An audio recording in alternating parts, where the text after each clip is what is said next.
Hi guys, in this video I will show you how to change Twitter username.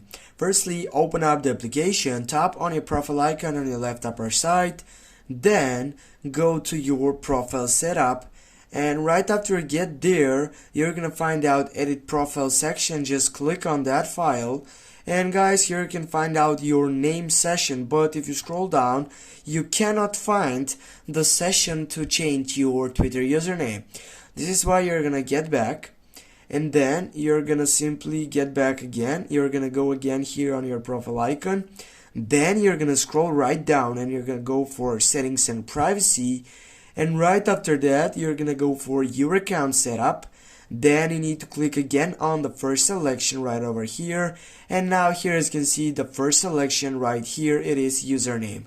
Just click on it, and now here you're gonna be available to change your Twitter username.